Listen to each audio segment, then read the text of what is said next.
Recording by Moira Fogarty. The Art of War by Sun Tzu, translated by Lionel Giles. Part 12. The Attack by Fire. Sun Tzu said, "There are 5 ways of attacking with fire. The first is to burn soldiers in their camp. The second is to burn stores. The third is to burn baggage trains. The fourth is to burn arsenals and magazines. The fifth is to hurl dropping fire amongst the enemy." In order to carry out an attack, we must have means available. The material for raising fire should always be kept in readiness. There is a proper season for making attacks with fire, and special days for starting a conflagration. The proper season is when the weather is very dry.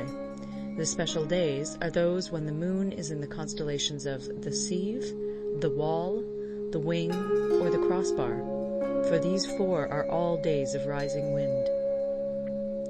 In attacking with fire, one should be prepared to meet 5 possible developments. 1. When fire breaks out inside to enemy's camp, respond at once with an attack from without.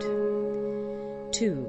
If there is an outbreak of fire, but the enemy's soldiers remain quiet, bide your time and do not attack. 3. When the force of the flames has reached its height, follow it up with an attack, if that is practicable. If not, stay where you are. 4. If it is possible to make an assault with fire from without, do not wait for it to break out within, but deliver your attack at a favorable moment. 5. When you start a fire, be to windward of it. Do not attack from the leeward. A wind that rises in the daytime lasts long, but a night breeze soon falls. In every army, the 5 developments connected with fire must be known, the movements of the stars calculated, and a watch kept for the proper days. Hence, those who use fire as an aid to the attack show intelligence. Those who use water as an aid to the attack gain an accession of strength. By means of water, an enemy may be intercepted, but not robbed of all his belongings. Unhappy is the fate of one who tries to win his battles and succeed in his attacks without cultivating the spirit of enterprise, for the result is a waste of time and general stagnation. Hence the saying, "The enlightened ruler lays his plans well ahead. The good general cultivates his resources." Move not unless you see an advantage. Use not your troops unless there is something to be gained. Fight not unless the position is critical. No ruler should put troops into the field merely to gratify his own spleen. No general should fight a battle simply out of pique. If it is to your advantage, make a forward move. If not, stay where you are. Anger may in time change to gladness. Vexation may be succeeded by content. But a kingdom that has once been destroyed can never come again into being, nor can the dead ever be brought back to life. Hence the enlightened ruler is heedful, and the good general full of caution. This is the way to keep a country at peace and an army intact. End of Part 12. Part 13. The Use of Spies. Sun Tzu said, "Raising a host of 100,000 men and marching them great distances entails heavy loss on the people and a drain on the resources of the state. The daily expenditure will amount to 1,000 ounces of silver.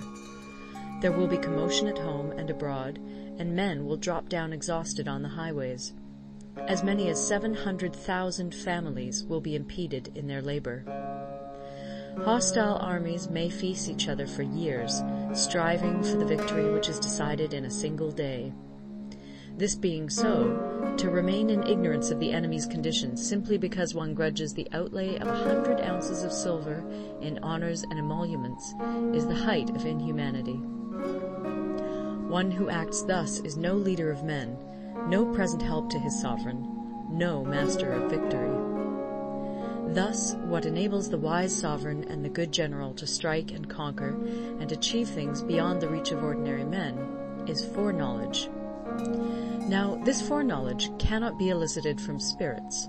It cannot be obtained inductively from experience, nor by any deductive calculation.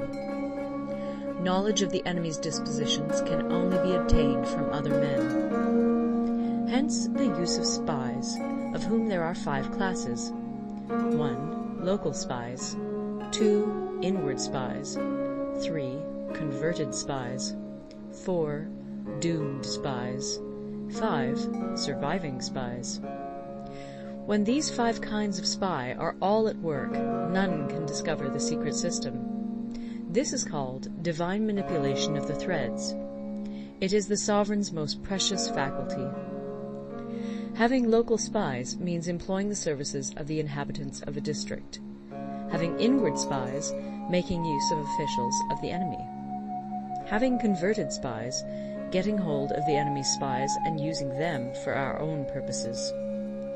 Having doomed spies, doing certain things openly for purposes of deception, and allowing our spies to know of them and report them to the enemy.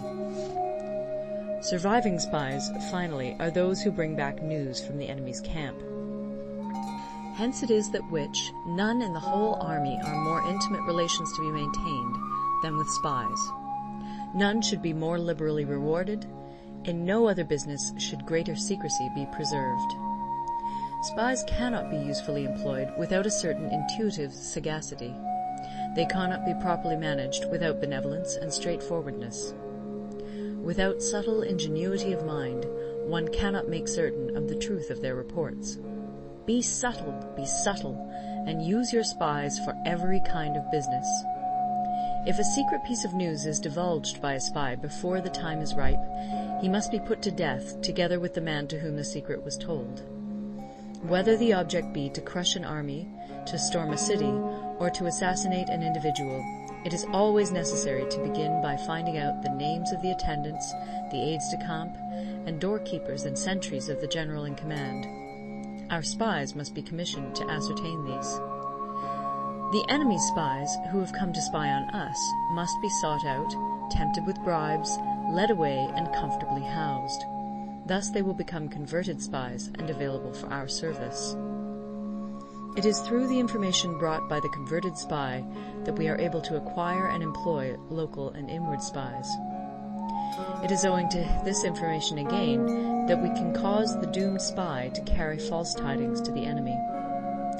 Lastly, it is by this information that the surviving spy can be used on appointed occasions. The end and aim of spying in all its 5 varieties is knowledge of the enemy, and this knowledge can only be derived in the first instance from the converted spy. Hence it is essential that the converted spy be treated with the utmost liberality. Of old, the rise of the Yin dynasty was due to Yi Qi, who had served under the Xia. Likewise, the rise of the Chu dynasty was due to Liu Ya, who had served under the Yin. Hence, it is only the enlightened ruler and the wise general who will use the highest intelligence of the army for purposes of spying, and thereby they achieve great results.